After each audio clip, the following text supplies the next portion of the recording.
This is Jeremy Wentworth-Stanley. I'm the fellow who has a hyphen in my name. The hyphen is silent, but I am anything but that. Living Economics is bringing you twice a week discussions, presentations on the economy. And we're taking different points of view. We've talked about inflation. We've talked about customer service. We've talked about earnings per share. We've talked about a number of aspects about the economy. And what we're trying to do is to present economic thoughts and paradigms in a way that is easy to understand, is actionable, and at the same time reinforces how we proceed from here. My name is Jeremy Wentworth-Stanley. I am your voice of Respectonomics. Respectonomics is bringing you this presentation of living economics. And Respectonomics has its focal issue is to restore dignity to the human being. So when we're looking at economic developments, we are trying to do it through that filter of dignity and respect for other human beings. It is worth pointing out that I'd like to take you to the most complex economic transaction that you could ever imagine. And you can hear words like balance of payments, and you can hear things like rates of return and accounts receivable, and you hear all these words being jumbled together. And I think a lot of us find our eyes sort of glazing over. But take that economic transaction, that economic rollout, and however complex it may be, and however long it might be, the fact of the matter is that at the beginning of the transaction and at the conclusion of the transaction is a human being. And our job, therefore, is to understand the economics of those two human beings, the one at the beginning of the transaction, the one at the conclusion of the transaction, and to see what we can do, excuse me, what we can do to bring them together. In this particular case, we're going to be talking about currency. Everybody knows what currency means. It's the dollar, the pound, the euro in your pocket. And we're going to be talking about currency from the point of view of what is the value of a currency. And there are many people today who understand that a currency in and of itself has no value. If you take a $5 bill, for example, in and of itself, it has no value, except that you believe, and I believe, that someone will impart a value of $5 to it that then allows a transaction to take place. And that's a very useful function of a currency. Currency goes back many, many years, and its idea is to enable, to facilitate transactions. If you go across the entire waterfront of our consumption and you think in terms of food and materials and goods and all kinds of things, if you tried to work on a barter system, you'd be up all night trying to work out whether the price of a stapler was worth the price of a pen. And in and of itself, it'd be very difficult to come out with a bartering formula. But transactionally, having a currency to be your intermediary is a very good way for the economy to function. That's fine. But here's the difficulty that we want to address. A currency used to be based on gold. And we often talked about the gold standard. And it's worth going back a bit to understand this, because in the very old days, what would happen is there was a goldsmith. And the goldsmith would become the guardian or the safekeeping for your gold. So you would go and deposit your gold with the goldsmith. Goldsmith would give you a note. The note would say, I promise to pay you 1 ounce, 1 pound, whatever it would be, of gold that you've deposited. So this individual now has this note. And two things happened.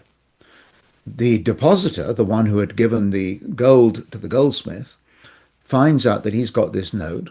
He goes out to buy, let's say he's going out to buy a carriage, and he goes out to buy a carriage, horse-drawn carriage, and he goes out to buy the carriage, and he says, the fellow says it's worth 5 bags of grain or something, And the potential buyer says, well, look, I tell you what, I've got this note here that would allow you to get an ounce of gold. Would you take this instead? And that's how that note then becomes currency. And that's how the currency started up. But there was a catch to this.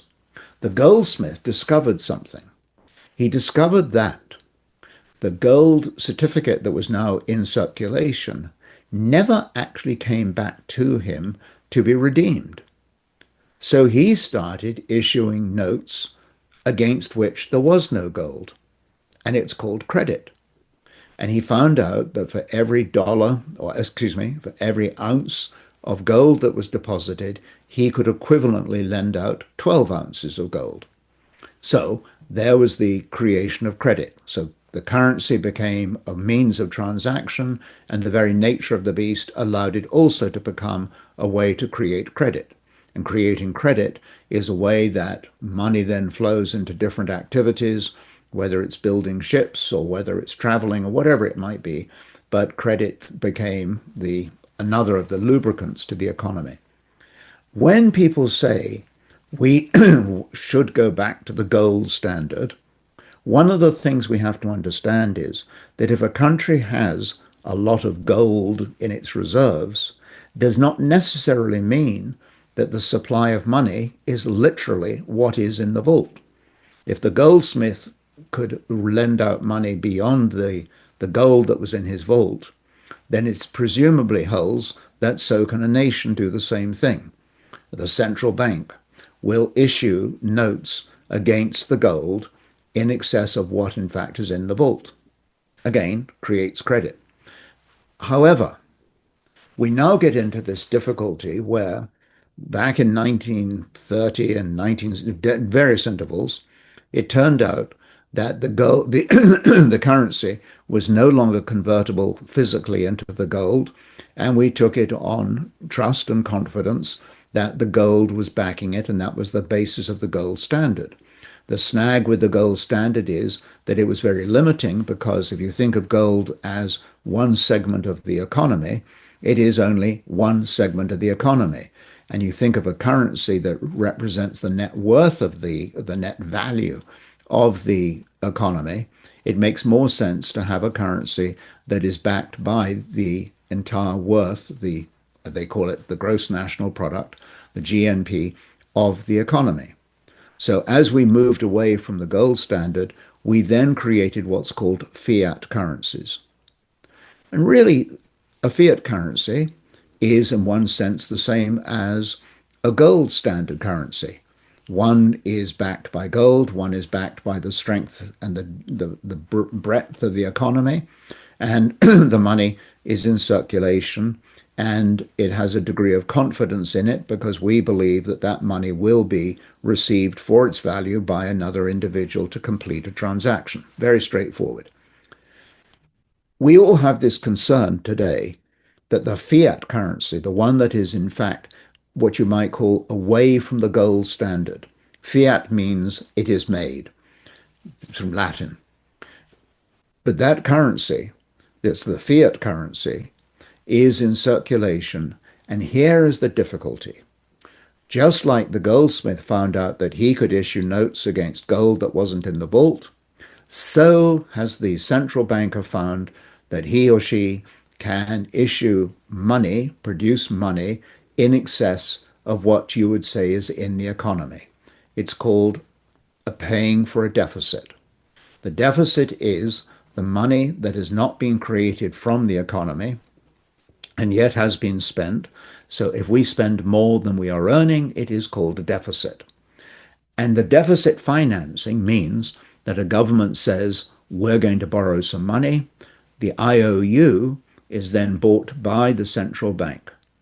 And that's how the money gets into circulation. The problem is that we have been allowing the deficits to rise disproportionately to the strength, the breadth, and the growth of the economy. Put it in practical terms, money supply has been growing faster than the economy. And as long as we're doing that, we run the risk of debasing the currency. And if we debase the currency, we create an opportunity for inflation. If we have inflation, The central bank might rub his hands in glee and say, good, it's not going to cost me as much to pay people back because the dollar that's inflated has less value. That, of course, has certain moral connotations to it that we're basically paying for people's needs by depreciating the value of their assets. It's one of the reasons why you see certain assets becoming so valuable, or not valuable, but higher in price, would be like real estate. They become anchors because the money has to go somewhere. The point of the matter of all of this is that having this yearning to go back to the gold standard may not really have a logical, intellectual basis for it. The greater risk is the way in which the deficits and the borrowings at governments on a worldwide basis have been allowed to grow so disproportionately to the underlying economy. And therein lies the single biggest risk. It is one that we're going to be needing to be aware of. The numbers are getting bigger and bigger. The concept that the confidence in the currency could become one day muted. We are already seeing signs, indications that major trading countries like China, Russia, India are all building up their reserves of silver.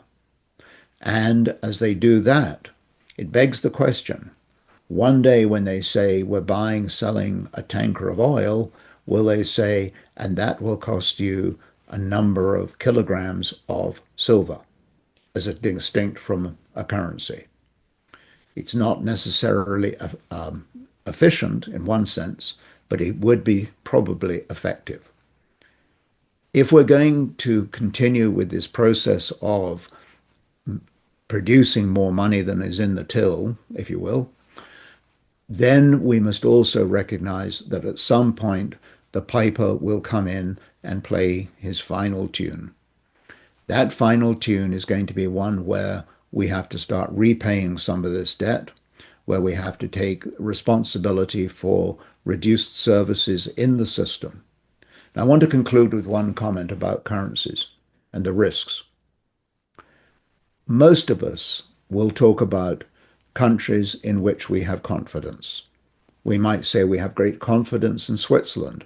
We might say we have great confidence in Canada. We can have confidence in many different places, and that's fine. But the difficulty is this. If in your heart you say, I no longer have confidence in a certain country, a certain nation, and most of us will say that, then intellectually follows, then do you have confidence in their currency? The two go hand in hand. Confidence in the leadership, confidence in the way in which the country conducts its affairs, mutates into the confidence we have in their currency. In order to be able to secure oneself against that kind of risk, there is the concept of diversifying currencies as well as diversifying the commodities that would be seen to be backing the currency. It's a difficult place to be. It's very complex. We can get ourselves into lots and lots of discussions. But I think we have to be aware that currencies are not the be-all and end-all that they were portrayed to be those many years ago. I guess we have to thank the goldsmith. I rest my case.